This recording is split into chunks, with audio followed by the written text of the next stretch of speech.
Hi friends, இப்போ நம்ம முத்தழகு சீரியலோட ரிவ்யூவை தான் பார்க்க போகிறோம். வாங்க வீடியோக்குள்ளே போகலாம். ஒரு பக்கம் என்னடானா, இந்த மாதிரி அஞ்சலி பூமியை தான் கலகாலந்தா சாமியோட உதவியால் வசியம் பண்ணிட்டோன்னு சொல்லிட்டு நம்பிட்டு இருக்கிறது மட்டும் இல்லாமல், இதுக்கப்புறமா நம்ம கண்டிப்பாக பூமியை பிரியவே வாய்ப்பு கிடையாது. பூமி நம்மளோட வலையில் விழுந்துட்டா அது மட்டும் இல்லாம அந்த சாமி சொன்ன மாதிரியே நம்ம பூமியோட கல்ல அந்த கயிறையுமே கட்டிட்டோம். அதனால இதுக்கப்புறமா நம்மளோட லைஃப்ல எங்க முத்தலகு மறுபடியும் வந்துருவாளான்னு சொல்லிட்டு கவலையே பட தேவையில்ல. ஏன்னா பூமி நம்மளோட வலையில விழுந்திருக்கனால நம்ம கூட மட்டும்தான் இருப்பா, நம்மளையே லவ் பண்ணுவான்னு சொல்லிட்டு செம்ம ஆனந்தத்துல இருக்க. ஆனா இது எல்லாத்தையுமே பார்த்துட்டு இருக்க பூமியும் மனசுக்குள்ளேயே இதுக்கு முன்னாடி எப்படி அஞ்சலியை ஏமாத்துறதுக்காக பாண்டியம்மா முன்னாடி எப்படி பிளான் போட்டு கலகால அந்த சாமியாரை பத்தி அவங்களுக்கு தெரிய வச்சோன்றதை யோசிச்சு பார்த்தது மட்டும் இல்லாம, இதுக்கப்புறமா அந்த அஞ்சலிய நான் ஆட்டி வைக்க போறேன். அது மட்டும் இல்லாம அந்த அஞ்சலி எப்படி காதல் அன்புன்னு ஒரு வார்த்தையால என்னையும் என் முத்தலகையும் பிரிச்சு என்னோட லைஃபையே நரக குழியில தள்ளிட்டாலோ அதே மாதிரி நான் அவளை பண்ண போறேன். நான் அவளோட ரூட்லயே போய் பழி வாங்க போறேன். அது மட்டும் இல்லாம எந்த அன்பால என்னை இவ்வளோ கஷ்டப்படுத்திட்டு இருக்காளோ அதே அன்பை வச்சே அவளை நான் ஆட்டி படைக்க போறேன். அது மட்டும் இல்லாம அதே அன்பால அவ வாயில இருந்து அவ பண்ண எல்லா தப்பையுமே வாங்கி அது மூலயமா இந்த அஞ்சலிய வசமா பழி வாங்க போறேன் அப்படின்னு சொல்லிட்டு யோசிச்சு பார்த்தது மட்டும் இல்லாம, இதுக்கப்புறமா அந்த அஞ்சலி அவ ஆட்டத்துக்கு நான் ஆறதா நினைச்சு நான் ஆறாட்டத்துக்கு அவ ஆடிட்டு இருப்பா. அது மட்டும் இல்லாம இது பண்றதுக்கு ஒரு முக்கியமான காரணமே இவ முத்தழகு கிட்ட போக கூடாதுன்றதுக்காக தான் நான் இதை பண்றேன்னு சொல்லிட்டு யோசிச்சுட்டு அங்கிருந்து கிளம்பி போறது மட்டும் இல்லாம எப்பவும் போலயே காலங்காத்தாலேயே சீக்கிரமா எந்திரிச்சு முத்தழகு கிட்ட வம்பு இழுக்கணுன்ற காரணத்துக்காகவே அவங்க இருக்கிற இடத்துக்கு போயிட்டு இருக்காங்க. அது மட்டும் இல்லாம போறதுக்கு முன்னாடி குளிச்சுட்டு போயிடலான்னு சொல்லிட்டு பம்பு செட்ல குளிக்கிறதுக்காக போகும்போது இதை பார்த்த பொண்ணையும் முத்தழகு கூட பூமியை கோர்த்து விடணுன்றதுக்காக முத்தழகு தண்ணிக்குள்ள இருக்கும்போது அவங்க அங்கிருந்து ஓடி போயிட இது தெரியாத பூமியும் எப்பவும் போலயே தண்ணிக்குள்ள இறங்கி குளிக்க ஆரம்பிக்க. ஆனா தண்ணிக்குள்ள இருந்த முத்தழகு பொண்ணியோட வாய்ஸே கேட்காததுனால திடீர்னு மேல எந்திரிச்சு வந்தாதான் தெரியுது அவங்க முன்னாடி பூமி நின்று குளிச்சிட்டு இருக்காங்கன்னு. சோ அவங்க எப்பவும் போலயே செம்மையா சண்டை கோழியாவே மாறி பூமி கிட்ட சண்டை போட ஆரம்பிக்க, பூமியும் சும்மா இல்லாம முத்தழகு கிட்ட வம்பிழுக்க. உடனே முத்தழகு ரொம்பவே கோபமா பூமி கிட்ட திட்டிட்டு போற மாதிரி போக, ஆனா பூமியோ எப்பவும் போலயே முத்தழகு கிட்ட தான் உயிருக்கு ஆபத்தான நிலைமையில இருக்க மாதிரி நீச்சலே தெரியாத மாதிரி மயங்கி கிடக்குற மாதிரி அந்த தண்ணியில மயங்கி விழுறாங்க. உடனே இதை பார்த்த முத்தழகு மறுபடியுமே மனசு கேட்காம திரும்ப வர, உடனே இதை பார்த்துட்டு பூமி மறுபடியுமே எந்திரிச்சு யாராவது பம்பு செட்ல போய் நீச்சல் தெரியாம மயங்கி விழுந்து உயிருக்காக போராடுவாங்களா? ச்சே, உனக்கு என் மேல இருக்கிற அக்கறைக்கு அளவே கிடையாது. அதனால தானே நீ எதையுமே யோசிக்காம என்ன காப்பாத்த வரன்னு சொல்லிட்டு முத்தழகு கிட்ட மறுபடியுமே வம்பலுக்கு. உடனே இதனால கோவப்பட்டுட்டு முத்தழகு அங்க இருந்து கிளம்பி போக, ஆனா பூமியோ சிரிச்சுக்கிட்டே முத்தழகு கிட்ட இந்த மாமனை ரசிக்காத ஆளே இருக்க முடியாது, நீ என்ன தானே ரசிக்கிறேன்னு சொல்லிட்டு பேசிட்டு இருக்க. உடனே போற முத்தழகோ சிரிச்சுக்கிட்டே அங்க இருந்து கிளம்பி போக, அப்போ இதை புரிஞ்சுக்கிட்ட பூமியும் கொஞ்சம் கொஞ்சமா முத்தழகுக்கு நம்மள பிடிக்க ஆரம்பிச்சிருச்சுன்னு சொல்லிட்டு ரொம்பவே சந்தோஷமா அந்த பம்பு செட்ல குளிச்சுட்டு இருக்காங்க. ஆனா நடக்கிறது எல்லாத்தையுமே வேடிக்கை பார்த்துட்டு இருக்க பொண்ணையும் முத்தழகு முகத்தை பார்த்துட்டே அவங்களோட மனசுல என்ன இருக்குன்றத கண்டுபிடிச்ச மாதிரியே ரொம்பவே சந்தோஷப்பட்டு முத்தழகு பூமி கிட்ட சண்டை போட்டுட்டு அவங்களோட வீட்டுக்கு கிளம்பி போயிட்டு இருக்கும்போது வழியிலேயே மறிச்சு அவங்க கிட்ட என்ன முத்தழகு எங்க இவ்வளவு வேகமா கிளம்பிட்டு இருக்கன்னு சொல்லிட்டு கேட்க, உடனே முத்தழகோ ஏண்டி நான் தண்ணிக்குள்ள போனதுக்கு அப்புறமா நீ எங்கடி போயிட்ட, நீ போனதுனால மறுபடியும் அந்த பக்கத்து வயல்காரங்கிட்ட நான் சண்டை போட்டுட்டு வர வேண்டியதா போயிடுச்சு அப்படின்னு சொல்ல, உடனே பொண்ணியும் இல்ல யாரோ என்ன கூப்பிட்டமா தெரிஞ்சு அதனால நான் போயிட்டு ஒரு 5 நிமிஷத்துல திரும்பி வந்துடலான்னு பார்த்தேன். ஆனா திரும்பி வந்து பார்த்தா அந்த பம்பு செட்ல அந்த வயல்காரன் குளிச்சுட்டு இருக்கான். அது அந்த வெள்ளக்காரன் குளிச்சுட்டு இருக்கதை பார்த்துட்டு நீ எங்க போயிட்டேன்னு சொல்லிட்டு தேடும் போதுதான் நீ சிரிச்சுக்கிட்டே இப்படி நடந்து போறதை பார்த்துட்டு உன்கிட்ட வந்து பேச வந்திருக்கேன். நீ என்னடானா அவனும் நீயும் சண்டை போட்ட மாதிரி பேசிட்டு இருக்க, ஆனா உன் முகத்தை பார்த்தா அப்படி தெரியலையே, ரொம்பவே சந்தோஷமா இங்க இருந்து கிளம்பி போற மாதிரிலாம் தெரியுது. என்ன நடந்துச்சு, என்ன அவன் கூட நீ நிஜமாவே சண்டை போட்டியா இல்லைன்னா ஏன் முன்னாடி அப்படி சொல்றியா, உங்க 2 பேருக்குள்ள என்னதான் நடக்குதுன்னு சொல்லி கேட்க, உடனே இதை கேட்டுட்டு முத்தழகு ஒரு மண்ணும் நடக்கல, அவன் மேல எனக்கு எரிச்சலா தான் வருது, அவன் எப்ப பார்த்தாலும் என்கிட்ட வம்பு இழுத்துக்கிட்டே இருக்கான், சண்டை போட்டுக்கிட்டே இருக்கான், அவனை பார்க்க பார்க்க எனக்கு கோபமா வருது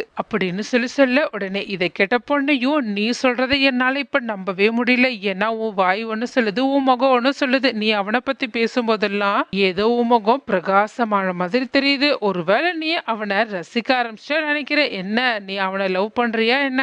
ஆமாண்ணா என்கிட்ட ஒரே ஒரு வார்த்தை சொல்லு, நான் அவன்கிட்ட போய் பேசுறேன், கண்டிப்பா அவன் ஒத்துப்பான் அப்படி இப்படின்னு சொல்லிட்டு முத்தலகையும் பூமியும் சேர்த்து வைக்கிறதுக்காக பொன்னி அது இதுன்னு சொல்லி முத்தலகோட மனசை கலைச்சிட்டு இருக்க. அப்ப இதை கேட்டுட்டு முத்தலகோ, அடி பாவி, லவ் கிவன் எது எதோ சொல்ற, அதெல்லாம் என்ன பொறுத்த வரைக்கும் கெட்ட வார்த்தை மாதிரி, தயவு செஞ்சு அதை பத்தி பேசாத. அது மட்டும் இல்லாம எனக்கு அவனை கண்டாவே பிடிக்கல, அவன் என்கிட்ட சண்டையே போட்டுட்டு இருக்கான் அப்படின்னு சொல்லிட்டு மறுபடியும் பூமியை பத்தி குறை சொல்ல. உடனே இதை கேட்டுட்டு பொண்ணியும், என்னதான் அவன் கூட சண்டை போட்டாலும் நீ கடைசியில அவனால சிரிச்சு சந்தோஷமா தானே இருக்க. இப்ப கூட பாரு, சிரிச்சுக்கிட்டே போன மாதிரி தான் தெரிஞ்சிச்சு. சண்டை போட்டாலும் நீ என்னமோ அவனை வெறுக்கிற மாதிரிலாம் எனக்கு தெரியல. என்ன கரெக்டு தானே? அவனை பத்தி யோசிச்சு பார்த்தாவே உனக்கு சந்தோஷமா தானே இருக்கு, வெறுப்பா வருது அப்படின்னு சொல்லி கேட்க. உடனே இதை கேட்டுட்டு முத்தலகும் ஒரு நிமிஷம் மனசு தடுமாறி பூமியை பத்தி யோசிக்க ஆரம்பிச்சு லைட்டா வெக்கப்பட ஆரம்பிக்க. உடனே இதை பார்த்துட்டு பொன்னி நல்லா அவங்களோட மனசை புரிஞ்சுக்கிட்டு அவங்கள மறுபடியும் கலாய்க்க ஆரம்பிக்க. உடனே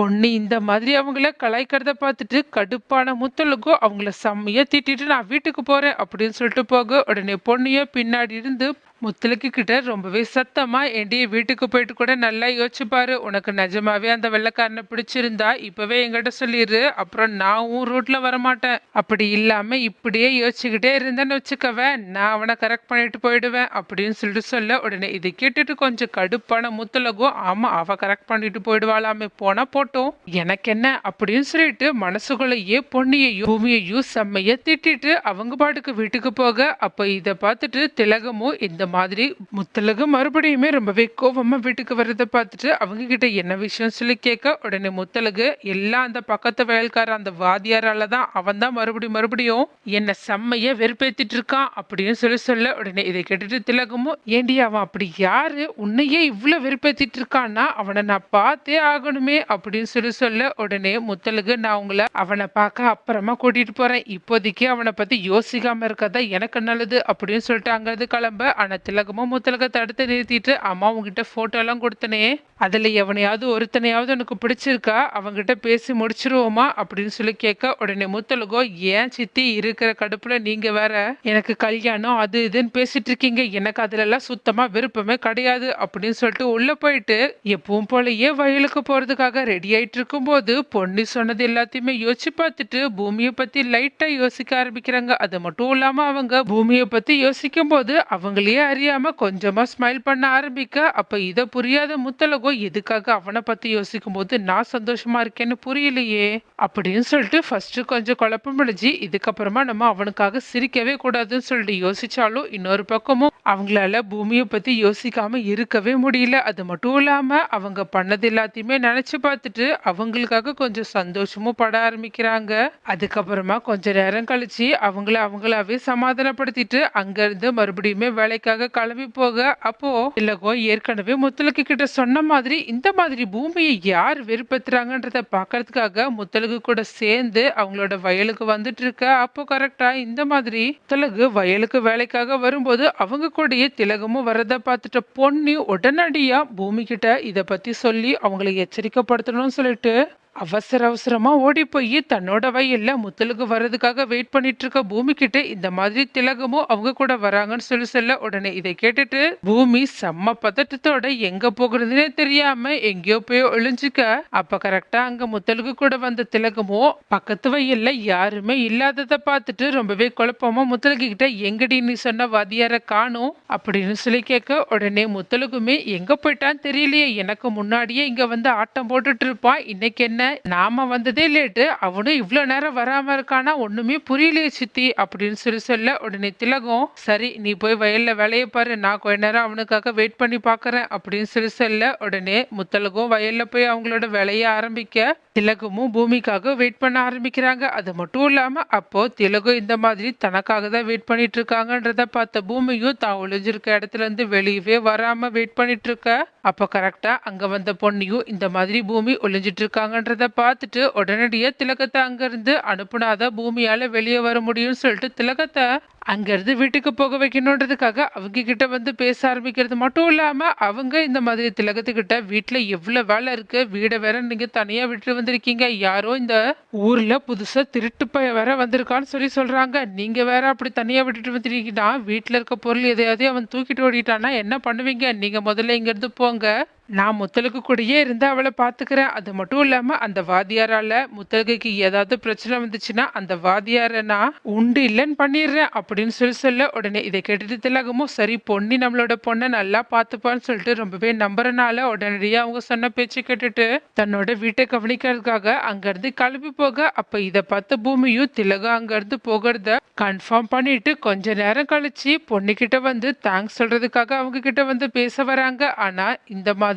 பாதி வழியில வீட்டுக்கு போயிட்டு இருக்கும் போது திலகம் திடீர்னு அடடா வீட்டு சாவியை வேற முத்தலுக்கு கிட்ட கொடுத்துட்டு வந்துட்டோமே, அதை போய் வாங்கிட்டு வந்துடலாம்னு சொல்லிட்டு மறுபடியுமே திரும்பி வயலுக்கு வர, ஆனா இது எதுவுமே தெரியாத பொண்ணையோ பூமி கிட்ட ரொம்பவே சகஜமா சிரிச்சு பேசிட்டு இருக்க. அப்ப கரெக்டான நேரத்துல அங்க வந்த திலகமும் இந்த மாதிரி பொண்ணையும் பூமியும் பேசிட்டு இருக்கத பார்த்துட்டு செம்ம ஆத்திரத்தோட அவங்க ரெண்டு பேர்கிட்டயுமே வந்து பேச ஆரம்பிக்கிறாங்க. அது மட்டும் இல்லாம பூமி பண்ணிருக்க ட்ரெஸ்ஸை வச்சு அவங்க தான் பக்கத்து வயல்ல விவசாயம் பண்ற வாதியார் மாதிரி நடிச்சு முத்தலகை ஏமாத்திக்கிட்டு அவளுக்காக டார்ச்சர் கொடுத்துட்டு இருக்காங்கன்னு சொல்லிட்டு புரிஞ்சுக்கிட்டது மட்டும் இல்லாம உடனடியா இருந்த கோவத்துல பூமி கிட்ட ரொம்பவே வெறுப்ப பேச ஆரம்பிக்கிறாங்க. அது மட்டும் இல்லாம உங்ககிட்ட எவ்வளவு சொன்னாலும் நீங்க என் பொண்ணை விடவே மாட்டீங்களா, உங்களால என் பொண்ணு இதுக்கு மேலேயே என்ன கஷ்டத்தை அனுபவிக்கணும் நீங்க நினைக்கிறீங்க, என் பொண்ணை நிம்மதியா வாழ விடுவீங்களா மாட்டீங்களா அப்படின்னு சொல்லி கேட்க, அப்போ திடீர்னு திலகம் வந்து இந்த மாதிரி பேசுறத கொஞ்சம் கூட எதிர்பார்க்காத பூமியோ அவங்க கிட்ட என்ன சொல்றதுன்னே தெரியாம திருன்னு முழிச்சுக்கிட்டே கொஞ்சம் பதட்டத்தோட நின்றுட்டு இருக்க.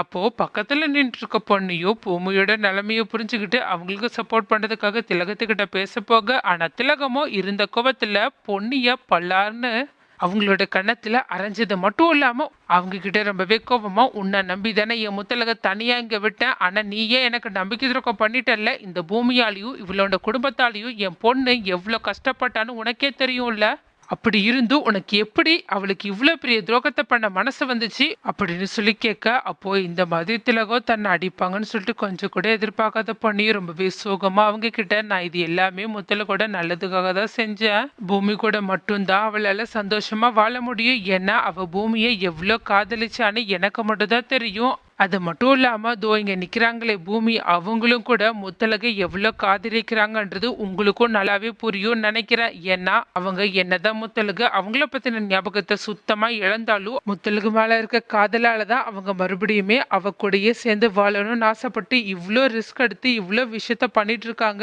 இதுல இருந்தே உங்களுக்கு புரியல பூமி முத்தலகு மேல எவ்வளவு அன்பு வச்சிருக்காங்கன்றது, அதனால தயவு செஞ்சு பூமியையும் முத்தலகையும் பிரிக்காதீங்க அப்படின்னு சொல்ல உடனே திலகமும் ஆமா பொல்லாத அன்பு வச்சுட்டாங்க, அந்த அன்பால தானே என் பொண்ணு இவ்வளோ கஷ்டப்பட்டுட்டு இருக்கா, இனிமே அவளுக்கு அந்த கஷ்டத்தை நான் வர விடவே மாட்டேன், இதுக்கப்புறமா அவ கண்டிப்பா உங்களோட குடும்பத்துக்கும் வரமாட்டா உங்க கூடயும் சேர்ந்து வாழ மாட்டா, ஏன்னா நான் என் பொண்ணுக்கு வேற ஒரு கல்யாணத்தை பண்ணலான்னு முடிவெடுத்துட்டேன், அதனால நீங்க உண்மையாவே முத்தலுக்கு மேல அன்பு வச்சிருந்தீங்கன்னா இதுக்கப்புறமா அவளோட வாழ்க்கைக்குள்ள வராதீங்க, அவ வேற ஒரு கல்யாணத்தை முடிச்சுட்டு அவளோட வாழ்க்கைய சந்தோஷமா வாழணும்னு நாங்க ஆசைப்படுறோம், அதே மாதிரி நீங்களும் அவ சந்தோஷமா இருக்கணும்னு ஆசைப்பட்டா அவளோட லைஃப்குள்ள வராதீங்க அப்படின்னு சொல்லிட்டு அங்கிருந்து கிளம்பி போக, அப்போ இந்த மாதிரி திலகம் முத்தலகுக்கு வேற ஒரு மாப்பிள்ளைய தேடிட்டு இருக்காங்கன்ற விஷயத்தை கேள்விப்பட்ட உடனேயே பூமி செம்மையா ஷாக் ஆனது மட்டும்